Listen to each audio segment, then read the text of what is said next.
Start recording, yes. Okay. एक तो बेटा ये इसमें सबसे पहले कि अभी मुझे एग्जैक्ट नहीं मालूम कि आपकी ऑनलाइन प्रेजेंटेशंस होनी है कि ऑन कैंपस होनी है। ये आपके एडवाइजर या कोऑर्डिनेटर बताएगा कि ऑन कैंपस है कि ऑनलाइन है। In case of on campus बातें वो फिर प्रेजेंटेशन में आप अपना कह लें कि प्रॉपर ड्रेसिंग करके आएँ और प्रॉपर तरीके से उसकी रिहर्सल कर लें एक बार, ताकि सबके सामने आपको हेजिटेशन ना हो। In case of online presentation, अल्फाज बोलते वक्त सबसे ज़्यादा ध्यान इस बात का रखना है कि मैं कहीं तेज़ ना बोलूं, क्योंकि अक्सर सिग्नल प्रॉब्लम की वजह से आपकी बात या तो समझ नहीं आती या वो क्लियर नहीं होती। तो माइक्रोफोन को प्रॉपरली हैंडल करें, उसको तरीके से पकड़ें। आवाज़ जितनी आप बेहतर तरीके से क्लियर आवाज़ निकाल सकती हैं वो आवाज़ निकालें। अगर ऑनलाइन प्रेजेंटेशन दे रही हैं, बेहतर है पानी का ग्लास साथ रखें, ताकि अगर कहीं आपको खांसी आती है या वैसे आपको कहीं गले में खराश होती तो आप एक सिप वाटर का लेकर और फिर स्टार्ट कर सकें। ठीक है, आप शुरू करें, शाबाश। उर्दू में भी बोल सकते हैं? नहीं, प्रेफरेबली ट्राई करें इंग्लिश में बोलने की, ठीक है। उर्दू में तो फिर वर्स्ट के सिनेरियो है ना, जहाँ पर आपको समझ नहीं आती वहां पर आप उर्दू में बोलें। अब एमएससी बॉटनी के स्टूडेंट्स अगर इंग्लिश में बात नहीं करेंगे या प्रेजेंटेशन के दौरान इंग्लिश नहीं बोलेंगे फिर ये प्रॉब्लमेटिक है। तो इसमें कोई इतना मुश्किल भी नहीं है, आप सिंपली कहें बिस्मिल्लाहिर्रहमानिर्रहीम, my topic of presentation is effect of hormonal seed priming on radish growth and yield, my name is Madiha Rubab, registration number 2019 AG3096 and I am a student of MSc chemistry fourth semester under supervision of doctor Usama. बस बात खत्म, slide खत्म होगी। तो आप इस तरीके से एक इसकी रिहर्सल थोड़ी सी कर लें, वो आपको वही अल्फाज है गिने चुने वही बोलने होते हैं, डेट से। चलें शुरू करें, शाबाश। Bismillahirrahmanirrahim. There is a my topic of for seminar effect of hormonal shift planning on radish growth and yield. My name is Mudhar Wab and the registration number is 2019-3096. My degree is MSc Chemistry from fourth semester. My supervisor name is Dr. Sama bin Abdulaziz. The details and method. My crop is radish and here's treatment number and details of treatment. P1 is 0.01 micromole of indole acetic acid. P2 0.1 micromole of indole acetic acid. P3 0.5 micromole of indole acetic acid. P4 1 micromole of indole acetic acid and P5 control hydro and P6 control. Date of sowing is 16 December 2020. Date of harvesting is 2 March 2021. Plant to plant distance 5 centimeters. Statistical design randomized complete block design system. Primary duration is 24 hours. Pictorial view of seed priming. एक minute बेटा, First एक passing. Minute. इसमें जरा पीछे जाएं, मैं आपको थोड़ा यहाँ पे क्लियर कर दूं चीज़ें। पीछे जाएं, पिछली स्लाइड। यस, यहाँ पर ये नहीं, दूसरी स्लाइड। यस, इसमें बेटा ये ईच ट्रीटमेंट जो है, हर ट्रीटमेंट का नाम बोलना ज़रूरी नहीं है, आप इसको समराइज करने की कोशिश करें। Every one is able to read these numbers. आप यूं कहें कि सर दी, और इसमें यहाँ पे आपने कोई चीज़ मेंशन नहीं की हुई कि ये 0.01 माइक्रोमोल ऑफ विच केमिकल, कौन सा केमिकल है। तो इसमें आप तो काइंडली मैंने वहाँ देखा था इसको तो इसको एडिट क्लियर, करना था इसको मैंने देखा था। हाँ जी, इसको करें। इसमें Indole acetic acid. इसको जो बताने का बेटा तरीका होगा वो ये होगा कि आप इसमें बताएं कि sir my name is, my crop was radish and the chemical which I have tested is indole acetic acid. 4 different doses of indole acetic acid. आप मेरी आई थिंक आपको शायद मेरा ये माउस नजर नहीं आ रहा, लेकिन उस वक्त आप माउस से वहां पे इशारा कर सकती हैं कि 4 डिफरेंट डोजेज ऑफ, यस ये आपका माउस अब मुझे नजर आ रहा है, 4 different doses of indole acetic acid starting from 0.01 micromole up to 1 micromole were tested. Also, we have tested hydropriming and the T6 was controlled. तो इस तरीके से यह है कि चीज़ें बड़ी क्लियर हो जाती हैं कि इंडोलिस्टिक एसिड में कितनी कितनी ज्यादा आपकी किस तरीके से आपने ट्रीटमेंट्स को दिया। इसी तरह फिर आपने कहा date of sowing is 16/12/2020। Actually it is not like that. आप कहें कि the carrot crop was sown on 16 December 2020 and it was harvested. ये वाज के सीगे में जाएगा ना, पुरानी बात हो रही है। It was harvested on 2 March 2021। The plant to plant distance was kept 5 centimeters and all the treatments were laid out under randomized complete block design. The priming duration for all these treatment was kept constant of 24 hours, ठीक है ना, at 24 hours। तो ये इस तरीके से आप इसको एक्सप्लेन कर दें। ये रिकॉर्डिंग का हिस्सा बन गया, इसको बाद में देख लेना, बाकी बच्चे भी इससे थोड़ा सा कुछ अल्फाज लेकर इससे आगे अपनी चीज़ें चला सकते हैं। जी आगे चलिए, इसके बारे में आप क्या कह First सकती of हैं? all, ji solution preparation, there is a solution of 0.1 micromole of नहीं, ये indole फिर वही acetic बात, acid. इतना इतना बोर ना करें वहां पर ना कि देयर इज द सॉल्यूशन। आप सिंपली कहें these are this is the pictorial view of my research. here you can see that I have prepared solutions of various concentrations of indole acetic acid, and here we can see the priming is going on in orbital shaker। ये इस तरीके से आप थोड़ा सा बयान कर दें, दैट्स इट। ये नीचे जो आपने लिखा है, ये आपने दो कागज लगाए हुए हैं, ये किस लिए हैं? Fig 3A and fig 3B, ये क्या चीजें हैं? ये जब हमने यहाँ से शेकर में से निकाल के सीड निकाल के रखे थे तो उसका फिर टाइटल 1 डे उसको के लिए। लिखें। आप यहाँ पे लिखें सोल्यूशन प्रिपरेशन, यहाँ पे लिखें प्राइमिंग, यहाँ पे लिखें सीड ड्राइंग। सीड ड्राई कर रहे हैं इसको, कागज पे रख के हमने इस तरीके से ड्राई किए थे, वो सीड ड्राइंग के अंदर आ जाएगा। तो बस ये तीन तस्वीर इसमें लगा दें। और वो एक एक बात बतानी जरूरी नहीं, जैसे मैंने बताया कि प्रेजेंटेशन को कम से कम अल्फाज में आपने वहां पर बयान करना है। It should be more interesting, लोग आपको सुनना चाहें। लेकिन ये ना हो कि आप कहें देखें जी इस तस्वीर में ये जो आपको ये कोनिकल फ्लास्क नजर आ रही है, ये 0.1 माइक्रोमोल लिखा नजर आ रहा है, ये 0.1 की है, ये जनाब पॉइंट, ये तो बोर कर देंगे आप इस तरह। आप सिंपली कहें कि these are the solutions of indole acetic acid, here you can see the priming is going on in orbital shaker. इस तरह आप उसको जस्ट एक बार समराइज कर दें, दैट्स इट। चलें आगे। ये इसके ऊपर मैक्सिमम आपने मेरे ख्याल में 15 सेकंड से ज्यादा नहीं लगने चाहिए। 15-20 सेकंड के अंदर आप बात अपनी कंप्लीट करें, अगली स्लाइड पर चले जाएं। How ji, is the results? Seed quality attributes. Here, मैंने एक बड़े अच्छे तरीके uh, से रिजल्ट लिखना पिछली बार आपके डाटे का दिखाया था। आपने अगर उसको मान लेती तो ज्यादा अच्छा था। वो रिजल्ट्स हमने डार्क फॉन्ट में लिखे थे, और नीचे जो ये इसका कलर था, नीचे उसके फिल किया हुआ ये ग्रे था, और इसके आगे जो सीड क्वालिटी एट्रीब्यूट्स है ये हमने ग्रे कलर में लिखे थे और ब्लैक आउटलाइन दी थी। उस तरीके से लिखे तो बड़ा खूबसूरत लगेगा। ये रिजल्ट्स के आगे जोड़ दें इसको, ये नीचे वाली लाइन में ना लेकर जाए। वो रिकॉर्डिंग में देख लीजिएगा, मैंने लिख के दिखाए थे। जी शाबाश, आप पढ़ें पढ़ें, शाबाश Madiha. germination rate index. There is a higher germination rate index for hydroponic as par with the 1 micromole of indole acetic acid and the least germination at rate per तो index. नहीं है ये, एट पार कैसे हो गया? Letter में difference है, B पे है लेटर, तो ये फॉलोड बाय कहेंगे, एट पार नहीं कहेंगे। मैं थोड़ा सा एक्सप्लेन कर देता हूँ पहले। जब आप ये स्लाइड लेकर आए तो आप पहले कहें कि these are the results of my experiment, and here you can see among seed quality attributes the germination rate index results showed maximum germination rate index was observed in hydropriming। ठीक है, उसके ऊपर माउस से फिर उसके ऊपर hover भी कर दें, उसके ऊपर माउस मूव करें ताकि पता चल जाए किसकी बात कर रहे हैं। Followed by 1 micromole indole acetic acid. Followed by का मतलब होता है कि इसके बाद जो आ रही है वैल्यू वो 1 माइक्रोमोल की है। The minimum germination rate index was observed in control untreated plants. तो ये बस तीन बातें इसमें बता दें, दैट्स इट। और ये इवन यहाँ पे हल्का सा ट्रेंड भी नजर आ रहा है, अगर आप देखें कि here we also can see that when we have increased the dose of indole acetic acid from 0.01 micromole to 1 micromole, there is a slight increase in germination rate index। ये भी आपको हल्का सा एक ट्रेंड नजर आ रहा है इसमें कि हल्का सा ये इंक्रीज हो रहा है, तो वो भी आप वहां पे बोल सकती हैं। ये तीन बातें बोलें और अगले अगले इसी तरह same trend is also observable in final germination percentage and mean germination time. अच्छा यहाँ पर मदिहा, एक्सप्लेन करना या नहीं वही ये मैं बस बताने बता मैं दो? वही बताने लगा था। यहाँ पर मदिहा ऐसे होगा कि अगर ट्रेंड सेम है, एक ग्राफ पे टाइम लगाएं, और बाकियों में कहें कि same trend can be observed in final generation percentage and mean generation time also. तो वो बस वही बात होगी सारी कि हाँ बिल्कुल वही चीजें यहाँ पर भी नजर आ रही हैं, दैट्स इट। बस इतनी सी बात करनी है, क्लियर होगी।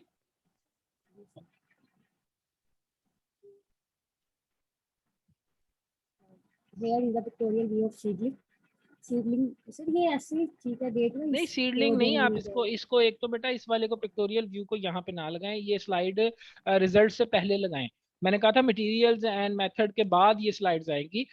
आपने लगाई अच्छी हैं, ये ठीक है, आपने सारी ये उसकी पिक्चर ली हुई है क्रॉप की, तो आप इसको पिक्टोरियल व्यू ऑफ सीडलिंग नहीं कहेंगे, इसको आप pictorial view of research field कह दें, ज्यादा बेहतर है। ठीक है, तो इसमें आप बताएं कि दीज आर दी पिक्चर्स या snaps of my research field, और इसमें आप ये डिफरेंट ये आपने ये दिखाई हुई है कि सीडलिंग एट 4 जनवरी 12। जस्ट एक बार ये हर पिक्चर के ऊपर बोलना जरूरी नहीं होता, बस सिंपल आप कहें कि these are the this is the pictorial view of my research. The radish was sown on ridges on both side of the ridges as you can see here in the pictures and that's it। उसके बाद अगली slide पर चले जाएं, that's it। ठीक हो गया sir ये तो पहले के रिजल्ट से पहले तो ये वाली बेटा? ये पहले देखिए ना, मेरी बात सुने, पहले आपने प्राइमिंग की, ठीक है? प्राइमिंग करने के बाद आपने सोइंग किया ना, तो इस पिक्टोरियल व्यू के बाद आप वो वाला पिक्टोरियल व्यू लगाएं, दूसरी यहाँ मैंने पे लगा दूं। हाँ यहाँ पर यस। उसके बाद फिर रिजल्ट शुरू होते हैं। ठीक हो गया, नेक्स्ट आगे से ये इसका भी, ये भी ऑलमोस्ट इस तरह का ट्रेंड दे रहा है, लेकिन आप इसको एक बार बताएं, थोड़ा सा एक्सप्लेन करें आप, शाबाश।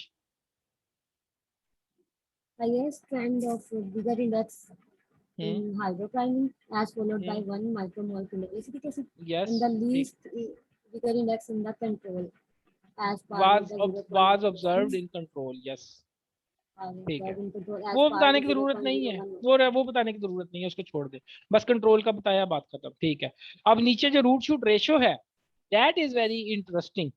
रूट शूट रेशो, इसके बारे में मैं थोड़ी सी आपको पहले कहानी बता दूं। सारे बच्चे सुन रहे हैं मुझे, आपने जिन्होंने ये सीड के बारे में या क्रॉप के बारे में डिस्कस किया है, तो इसके अंदर आपने ये चीजें देखी हैं। बेटा root shoot ratio is a ratio between root length and shoot length, और it's a normal general physiology of plant when the plant will feel any stress, the plant will try to increase its root length। ठीक है, ये एक general physiology है पौधे की, कि जब वो मरने के करीब होता है या उसे कुछ स्ट्रेस आया होता है ना, तो वो अपनी जड़ बढ़ानी शुरू कर देता है। वजह क्या है? उसे पानी नहीं मिल रहा होता है, या उसे कोई खुराक नहीं मिल रही, या कोई और वजह है, तो वो जड़ लंबी करता है कि किस तरीके से मैं जमीन में घुस के ज्यादा नमकियात ले सकूं। यहाँ पर ये मदीहा के केस में अगर आप देखें 0.01 माइक्रोमोल पर मैक्सिमम रूट शूट रेशो आ रही है। इसका मतलब है इसमें रूट सबसे लंबी थी, और ये सबसे लंबी रूट होना इस बात की अलामत है कि यहाँ पे पौधे स्ट्रेस में थे। ठीक है, उसके बाद दूसरे में कंट्रोल आ जाता है। देखिए दूसरी रेंज में कंट्रोल, लेकिन यहाँ पर मदिया मुझे थोड़ी सी आपकी लेटरिंग गलत लग रही है, माइट भी थोड़ी सी हो, आई डोंट नो। अच्छा लेकिन इसमें देखें तो यहाँ पर 1 माइक्रोमोल और हाइड्रो में भी जड़ बहुत लंबी आ रही, जड़ बहुत लंबी आ रही। इंडोलेस्ट, अब इसको दो तरीकों से एक्सप्लेन कर सकते हैं। एक तो ये कहें कि यार ये तो इसमें इसका मतलब है कि 1 माइक्रोमोल और हाइड्रो में जो है वो स्ट्रेस आ रही, इसलिए पौधे ने जड़ लंबी की। नहीं, एक और हिडन फैक्टर भी है, वो ये कि जो इंडोल एस्टिक एसिड है या ऑक्सीजन है, ये सेल इलोंगेशन काज करता है। ठीक है, तो सेल इलोंगेशन की वजह से इसमें रूट लेंथ बड़ी है। तो आप इसको इस एंगल से डिस्क्राइब कर दें कि these are the results of root shoot ratio, here we can see that longest roots were produced। ये रूट शूट रेशियो है ना, रूट ऊपर है शूट नीचे है, तो जितनी शूट छोटी थी जितनी जड़ लंबी थी उतना ज्यादा रूट शूट रेशियो आएगी। तो आप देखें यहाँ पे मैक्सिमम किस में आया है, 0.01 माइक्रोमोल में आया है, और उसके बाद फॉलोड बाय 1 एंड हाइड्रो है। अब लेकिन यहाँ पर जो ये 0.01 माइक्रोमोल की है ना, ये इतनी ज्यादा लंबी क्यों हो गई, ये सवाल है। इसकी वजह ये है कि एक तो ये कि इंडोलेस्टिक एसिड इलोंगेशन काज कर रहा था, और नंबर 2 पौधा स्ट्रेस में था। तो सोने पे सुहागे वाली बात होगी, वो ज्यादा एक्सटेंड होगी रूट। जबकि 1 माइक्रोमोल और हाइड्रो में स्ट्रेस एज सच कोई नहीं था, लेकिन इंडोलेस्टिक एसिड का जो एक इनबिल्ट फंक्शन है कि वो इलोंगेशन काज करता है, वो रूट ग्रोथ को लंबा करता है, लॉन्ग करता है। ये ऑक्सीजन हम खुद अप्लाई करते हैं प्लांट्स को फॉर रूट इनिशिएशन, तो उसके लिए ये उसमें नजर आ रहा है कि यस रूटिंग में उसने इम्प्रूव किया उसको। मदिहा बात समझ लगी है मेरी, क्लियर हो गई है? अगर कहीं पर आपको फील होता है कि आप इसको इंग्लिश में नहीं बयान कर सकते, तो कोई मसला नहीं, वहां पर आप you can shift to Urdu, लेकिन एटलीस्ट वहां पर ये सबको पता होना चाहिए कि इस बच्ची के कॉन्सेप्ट्स क्लियर हैं या इसे चीजों का पता है। क्लियर होगी बात? जी आगे चलें आप। हाँ shoot seedling, length, here is the shoot length. You हाँ can see that highest shoot length was observed in the hydroponic yes and the least in the control. no, This which was was observed in also at control par, which was also at with par the with 1 1 micromole. Micromole. यहाँ पर आपने कहना है क्योंकि letter same है, और हम actually in दोनों को साथ लेकर चल रहे हैं। तो अब यहाँ पर बड़े इंटरेस्टिंग फिगर है ये मदीहा आपके रिजल्ट्स की। नंबर ऑफ लीफ की बात आप कर रही हैं, ये पीछे करें जरा आप, नंबर ऑफ लीफ पे कैसे आ गए, पीछे करें, इससे एक स्लाइड पीछे, यहाँ पर यस, यहाँ पर शूट लेंथ में बड़ी इंटरेस्टिंग आपके सामने एक फिगर है और ये बड़ा इंटरेस्टिंग डाटा है। पीछे जब रूट शूट रेशियो देखी थी तो ये 0.01 माइक्रोमोल सबसे ऊपर जा रहा था है, और यहाँ पर जो है ये 1 माइक्रोमोल और हाइड्रोप्राइमिंग विनर है। तो देखें कैसे वो जब रेशियो निकली तो उसमें कैसे वो सबसे ऊपर जा रहा है। हाँ ये देखने वाली चीज है। मुझे थोड़ा सा डाटा भी अपना भेजना, मैं देखूंगा ये आपने, मुझे लगता है या तो कैलकुलेशन में कहीं गलती ना की हो। ये फिगर कुछ और कह रही है। जो आपने पीछे फिगर मुझे दिखाई है अभी रूट शूट रेशियो की, वो निकालें जरा दोबारा। Root shoot ratio, root shoot ratio totally different है। मदिहा काइंडली इसको चेक कीजिएगा, मुझे लगता है आपके डाटे में कहीं को गलती है यहाँ पर। ये इस तरह नहीं हो सकता था, या इस तरह अगर हुआ है तो वो एक बार रीचेक कर ले लाजमी डाटे। ठीक है, आगे चलें। हाँ आगे चले शाबाश। हाँ ठीक है, आप इसको ऐसे एक्सप्लेन कीजिएगा कि जैसे जैसे हमने ऑक्सीजन कंसंट्रेशन बढ़ाई, रूट लेंथ या शूट लेंथ बढ़नी शुरू हो गई। Maximum was observed in 1 micromole which was also at par with hydropriming. Same trend can also be observed in root length. ठीक है, and on based on since the seedling length is derived from root and shoot length, therefore same trend can also be observed in this parameter। बस इस तरीके से इसको। अहमद बेटा मत करो जी, आगे चलें शाबाश दिया। Now we discuss the number of leaves. Yes. Highest number of leaves was observed in the hydroponic as par with 1 micromole, and the least number was which observed was at par, which was at par, हाँ which was at par with with 1 micromole of indolesic acid. Indoleacetic acid And, treatment. Yes ठीक है। and the least number of leaves minimum was minimum observed number of leaves were observed. in हाँ control as par with 0.01 ठीक micromole. है, minimum के लिए पार करने की जरूरत नहीं है, हाईएस्ट के लिए पार कर दे, मिनिमम के लिए कोई जरूरत नहीं। मिनिमम बस एक ही काफी है लूजर हमारे लिए, हमने 2 लूजर इकट्ठे नहीं करने। ठीक है, leaf length Now we discuss the वही। leaf length. हाँ Also shows the same trend as the number of leaves shown. बिल्कुल ठीक है, Highest ठीक number हो of गया। highest leaf length was observed in the hydropriming as par with 1 micromole, आप फिर and bar bar the repeat कर रही हो, least जब कह दिया है कि सेम ट्रेंड ऑब्जर्व बस बात खत्म, नीचे आ जाए, बोलने की जरूरत ही नहीं है, सेम ट्रेंड है बस बात ही खत्म होगी जी। plant height. Highest plant height was observed in the hydroponic as par with 1 okay micromole, and the least plant height was observed in हाँ control. ठीक है, लीस्ट मिनिमम, ठीक है ना, ये दोनों वर्ड्स इस्तेमाल कर सकती है। चलें आगे। There is a pictorial view of plant height. First is यहाँ पर आप the हाँ कह सकती हैं यस, या यूं कह सकती हैं कि these are the pictures of final harvesting, यूं कह सकती हैं। these are the pictures of final harvesting, here you can see the root length, root diameter and number of leaves। बस ये इस तरह की एक छोटी सी बात करते हैं, that's it. Pictorial view of plant see height ना लिखें इसको बेटा, इसको लिखें pictorial view of harvested radish. Harvested, harvested मतलब हार्वेस्ट करने के बाद, हार्वेस्टेड रेडिश उसका कैसा वो पिक्टोरियल व्यू था वो आपने दिखाया 5-5 कैरेट्स लेकर, तो ये ठीक है और बड़ी अच्छी ये है ये नीचे तस्वीर। हाँ यहाँ पे क्या लिखे थे उस picture में? ये आपने ठीक लिखा हुआ है, ये आपने 10 pH क्या लिखा है, 10 pH 12 pH, ये क्या लिखा हुआ है फिगर लिखा है नंबर फिग नंबर 10 आगे, ये जो प्लांट लिखा है हाइट pH, pH लिखने की जरूरत प्लांट नहीं हाइट है। नहीं ये pH ना लिखें, सिंपल लिखें फिग 10, या फिग भी मत लिखिए, आप यहाँ पे लिखिए T1 और उसका नाम लीजिए कि 0.01 की एक 0.01 micromole indole acetic acid, 0.1 micromole indole acetic acid, 0.5 micromole and इसी तरह 1 माइक्रोमोल। ये बस सिर्फ वो उनके इंडोल एस्टिक एसिड के साथ उनका नाम लिख दें ट्रीटमेंट्स का नीचे, दैट्स इनफ। इससे पता चल जाता है कि ये मूलियां किस खेत की हैं। ठीक है बस ये जी, ये काइंडली इसको जरा नोट कर लीजिएगा, इसको चेंज कर दीजिएगा, आगे चलें। अच्छा है वैसे, ठीक बस बन गया। इनिशियल अच्छा हो यहाँ गया, तक अभी ही और है, नहीं किया था। हाँ अभी तक जी यहाँ तक है, इसके आगे है हमारे पास कुछ इसके अलावा, आगे आगे क्या लिखा है आपने इसके आगे? अभी तो यील्ड एट्रीब्यूट रहते हैं इसमें यील्ड, भी एक हाँ आता yield, try metal yield content attributes yes. बल्कि मैंने ये कहा था आपको कि रिजल्ट्स पहले सारे बता दें, प्लांट हाइट के साथ नहीं ये डालनी बात, आपने ये डालनी है जब आपने रूट लेंथ और रूट डायामीटर बताना है ना, जब वो ग्राफ बताने हैं उस ग्राफ के बाद ये आपने मूलियां दिखानी है हमें, उससे पहले नहीं दिखानी। ठीक हो गया। और at the end, point cut कर देंगे फिर।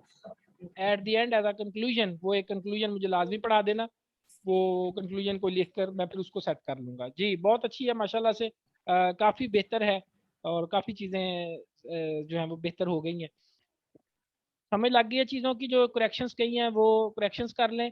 और कोई बच्चा इसमें कुछ चीज़ ऐड करना चाहता हो, किसी ने कोई प्रेजेंटेशन बनाई हो, तो मदीहा आप बेशक इसको बंद कर दें, शाबाश जी। इरम है, आमिना है, निमरा एंड आयशा, इनमें से किसी बच्ची ने अगर प्रेजेंटेशन अपनी बना ली है तो वो मुझे माइक्रोफोन ऑन करके बता सकती है।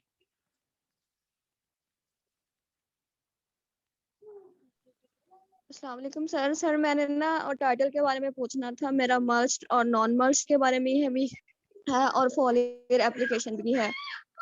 हाँ तो आप उसमें बेटा आपका अनियन क्रॉप होगी ना आमना, तो उसका ऐसा करो, मुझे वो जस्ट व्हाट्सएप में मैसेज करो, मैं व्हाट्सएप में आपको एक सूटेबल टाइटल बना कर भेज देता हूँ।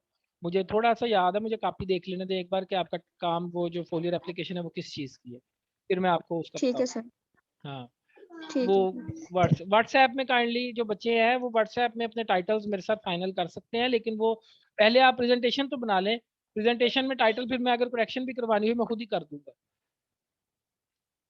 जी और कोई सवाल किसी किस्म का, तो ये बच्चों आपने। अस्सलाम वालेकुम सर। वालेकुम अस्सलाम जी। सर मेरा भी ये टाइटल पे मसला था, तो मैं आपको व्हाट्सएप करती हूँ। मैंने वो बता दिया, वैसे ही आपने भी करना है जैसे उसने करना है, जी सब बच्चों के लिए वही बात है। अब मैंने ये कहना था यहाँ पर कि बच्चों आप लोगों ने ये देख लिया कि मदीहा ने किस तरीके से प्रेजेंटेशन दी है एंड थोड़ा सा आवाज़ का इशू मुझे फील होता है, मदीहा का आवाज़ इतनी क्लियर नहीं करती, गोल मोल सा बोल जाती है, वैसे भी ये जब होता है ना थोड़ी तेज़ बोलती है बच्ची। मैं मदीहा को फिर ये बात करूंगा कि थोड़ा रुक रुक कर बात करने की आदत डालो और कोशिश करो खास तौर पे जब प्रेजेंटेशन ऑनलाइन दे रही हो तो आवाज़ जितनी क्लियर और ऊंची निकाल सकती हो तो कोशिश करो वो निकालने की। ठीक है, ऑनलाइन में सिग्नल प्रॉब्लम आती है, आप अपनी तरफ से सही बोल रही होगी लेकिन जो सुनने वाले हैं ना वो कह रहे हैं ये कैसी किसी किसी आवाज़ आ रही है, वो हालांकि सिग्नल की वजह से ऐसे आ रही है, आपकी आवाज़ वैसी नहीं है। तो एटलीस्ट उसको कॉम्पेंसेट करने के लिए थोड़ा अपनी जो पेस है उसको थोड़ा सा स्लो करें और थोड़ा सा ऊंची करें, ताकि ज़रा, क्योंकि आपको पता है हम पाकिस्तान में रहते हैं, हम को बाहर के मुल्क में नहीं रहते जहाँ पे सबके पास 5G और 4G कनेक्शन चल रहा हो। यहाँ पर तो 2G के ऊपर भी बच्चे जो हैं वो गाँव में क्लासेस पढ़ रहे होते हैं। तो फिर वो उस लिहाज से हमें जैसा देश वैसा भेस, वो उसके लिहाज से भी थोड़ा आहिस्ता बोलें और ऊंची बोलें, और अगर कहीं को सवाल हो तो वो बिल्कुल ठीक है। बाकी हाँ, अब जो इसमें आखिरी चीज़ मैंने करनी थी वो ये थी कि मैं ये चाहूँगा मदीहा और बाकी बच्चों से भी कि आप सब बच्चे पॉसिबल क्वेश्चंस इसके बारे में अपने जहन में तैयार कर लें।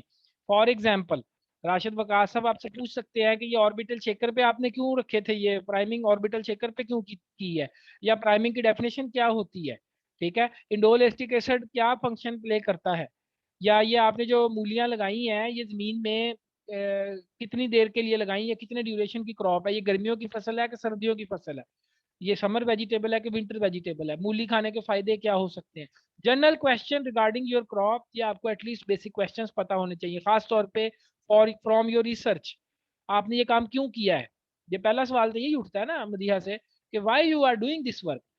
जो जब हम इसका ये एक्सपेरिमेंट डिजाइन कर रहे थे मदीहा का, तो उस वक्त मैंने से ये बात की थी कि मूली में, रेडिश में जो एक्चुअली ईडेबल पार्ट है that is the root, and oxygen is responsible for root growth, and that is the core concept और major theme why we are priming with oxygen, कि हमारा ये फोकस था कि किस तरीके से रूट की लेंथ या विड्थ अगर बढ़ती है तो हम देखें किस तरीके से बढ़ती है। लेकिन हमने ये देखा है कि अभी 1 माइक्रोमोल से और ऊपर, मैंने इसको फ्यूचर रीडिंग्स का कहा था, फ्यूचर रिसर्च की सजेशन का, उसमें ये लिखे कि 1 माइक्रोमोल से आगे की डोजेज अभी टेस्ट करें, हो सकता है उसमें बेहतर रिजल्ट मिल जाए हमें इससे भी ज्यादा।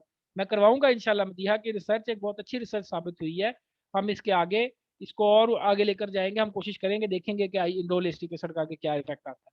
और कोई बच्चा इसमें कुछ पूछना चाहता हो, कोई सवाल करना चाहता हो तो कर सकता है।